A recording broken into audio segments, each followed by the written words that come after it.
bullies thought they found their next victim, but they just picked a fight with the wrong guy. What if you were mocked, cornered, and humiliated every single day, and no one knew you were a trained fighter with a past darker than anyone imagined? This is the story of Jaden, a quiet newcomer in a new school, until the wrong crew pushed him too far. What began as petty teasing spiraled into something much more brutal. Get ready for a tale of rage, revelation, and a payback so powerful it will shake the entire school to its core. Because sometimes the quietest kid has the loudest roar. Brookside wasn't the type of town that welcomed change. Folks in this quiet community clung to their routines, familiar faces cycling the same gossip. So, when a newcomer appeared at Brookside High, it was only a matter of hours before the entire student body whispered about him. They said he was tall but not bulky, with a calm gaze that bordered on indifferent. Some joked he was a ghost, slipping through the halls without a word. His name was Jake. Jake rarely spoke, didn't raise his hand in class, didn't linger in the cafeteria crowd. He took a seat at the back of each room, books neatly lined up on his desk. He never caused trouble, never responded to petty jibes. For most onlookers, that made him a prime target. And in Brookside High, one group took special delight in testing quiet kids: Troy and his crew of athletes. Troy had it all: star athlete, coach's favorite, plus a father who worked for the school board. He strutted about with an air of entitlement, expecting everyone to fawn over him. His friends, Mason, Rob, and a couple of others, followed him around like a pack of hyenas, sniffing out easy prey. And Jake, quietly minding his own business, stood out like a lone lamb among wolves. They made their first move in the cafeteria. Jake was reading a paperback during lunch when Troy slammed a palm down on his table. The clatter of trays around them paused. Students grew hush, anticipating fireworks. "Hey, new guy," Troy drawled, forcing a sarcastic grin. "You going to join a team, or you just another nobody?" Jake's eyes flicked up a mere second of contact before dropping back to his page. He didn't respond. Snickers rippled through Troy's buddies. One mocked, "Guy must be mute," while another teased, "Probably scared out of his mind." But Jake gave them nothing, just calmly picked up his tray, stood, and walked away. The bullies glared. They'd wanted a reaction. Instead, they got indifference. That stung Troy's ego. "He's ignoring us," Troy hissed, fists clenching. Right then, he vowed to break Jake's quiet defiance. The rest of the group nodded, confident they'd push the new kid into a meltdown soon enough. Over the next days, they accidentally bumped Jake in hallways, knocked his pens onto the floor, scribbled insults on his locker. Still, Jake offered no outburst. He simply cleaned up the mess, brushed off the pranks. For Troy, that only fueled the need to escalate. He wanted to see fear in the new kid's eyes, or at least anger. But all he saw was calm that bordered on unnerving. Until one afternoon, classes had ended. Most students had gone home. Jake walked alone across the courtyard, the late sun casting long shadows. Troy and his crew lurked by the gym's side entrance, arms folded, waiting. They blocked his path. "You're a tough one to rattle," Troy said with a mocking grin, "but let's see how calm you are when we turn up the heat." Jake set his backpack down gently, looking at them with the same measured look. No trembling, no pleas. He was surrounded by 5 guys with sneers and clenched fists. Mason made the first move, a shove to the shoulder, just enough to test Jake's balance. Jake stepped back, didn't raise his hands, Still no trace of alarm. Troy scowled, spitting, "What's wrong, new guy? Too scared to fight, or you think you're better than us?" For the briefest instant, Jake's eyes flashed with something fierce, then cooled. He said nothing, pivoting to step around them. Troy snorted, "That's what I thought. A coward." The bullies turned away, cackling. Jake exhaled, picking up his bag. He walked off, shoulders stiff. They had no clue he wasn't running out of fear, but rather because he knew exactly what he could do if pushed too far. His father, a former pro fighter, had taught him lethal discipline. He'd spent years mastering strikes, grapples, takedowns, vowing never to use them unless absolutely necessary. That vow was the only thing keeping those bullies safe, for now. But big storms often start as small wins, and it wouldn't be long before Troy's gang discovered they'd chosen the wrong target. Troy's crew couldn't let it rest.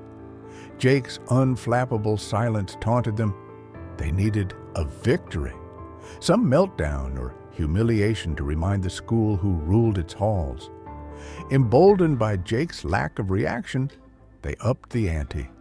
Tripwires at his locker, stolen homework, even sneaking lunch tray leftovers into his bag.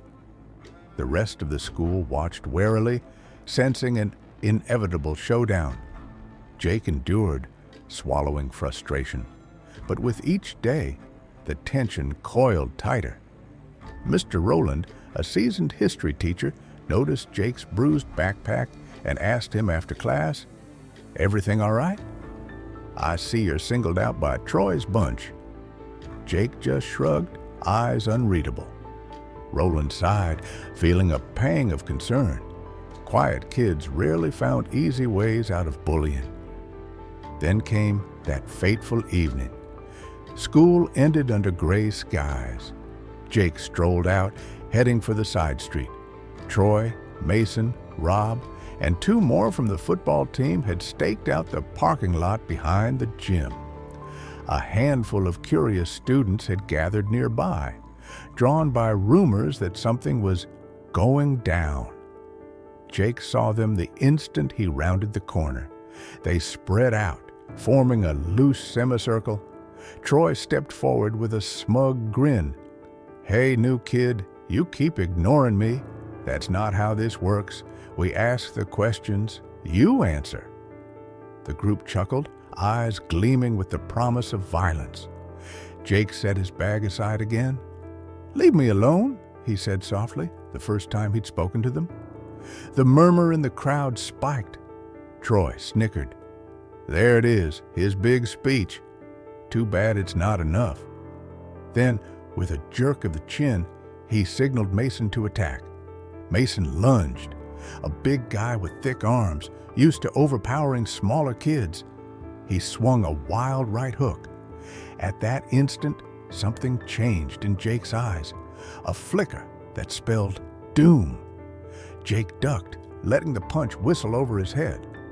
Before Mason could recover, Jake pivoted and delivered a precise elbow strike to Mason's side. Mason doubled over, wind knocked out, confusion twisted across his face. The crowd gasped. Troy's jaw dropped, but pride drove him forward. "Get him!" he barked to Rob and the others. Two rushed in from opposite sides. Jake moved with frightening calm, not the flailing scrabble of a cornered victim. He sidestepped Rob's tackle, hooking an arm to fling him aside, then shifted posture to block the other's kick. Another swift blow to the ribs, and that bully crumpled. It happened so fast the watchers barely saw the mechanics, only the results. Bullies on the ground, Jake still stoic. Now, it was just Troy left. Mason was groaning on the pavement, the rest staggering, leaving Troy trembling between anger and fear, forced to act. He feinted a punch, hoping to catch Jake off guard.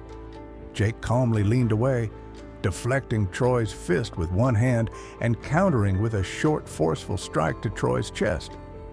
Troy stumbled backward, arms flailing. The crowd parted in shock. The entire confrontation had taken only seconds. Students who'd expected a battered new kid now stared at the battered bullies. Phones were out, capturing every moment for social media. No one spoke. The hush was electric. Jake stood in the center of that hush, chest rising and falling with controlled breaths. Troy, on his knees, cheeks flushed with humiliation, found he couldn't form words. Slowly, Jake turned to gather his bag.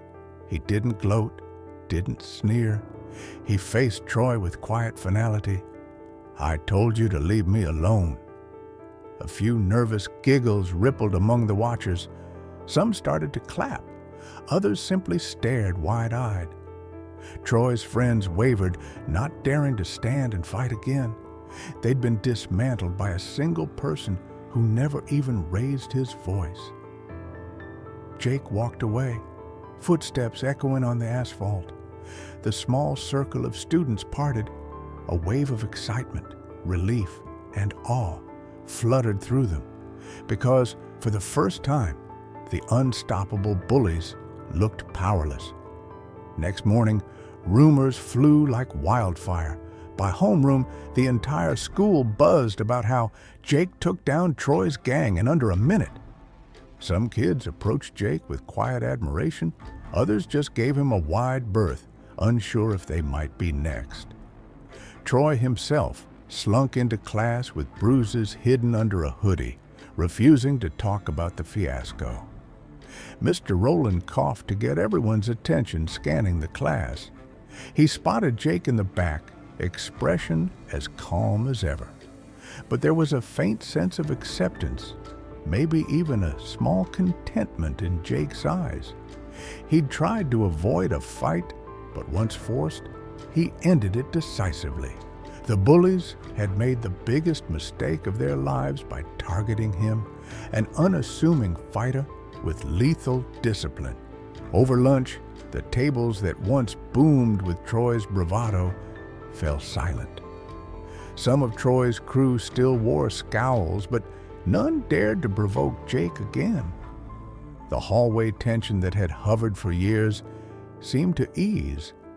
Everyone realized that the unstoppable always come in forms you least expect. Quiet, unassuming, yet unstoppable, once unleashed. Meanwhile, Jake found a new quiet corner to eat. He wasn't interested in being a hero or leader. He'd arrived at Brookside just wanting peace. But if the path to peace required him to show exactly what he could do, so be it. And as for the bullies, they'd finally learned, sometimes the new kid isn't just the new kid. Sometimes that quiet face hides a storm powerful enough to humble even the loudest tyrants.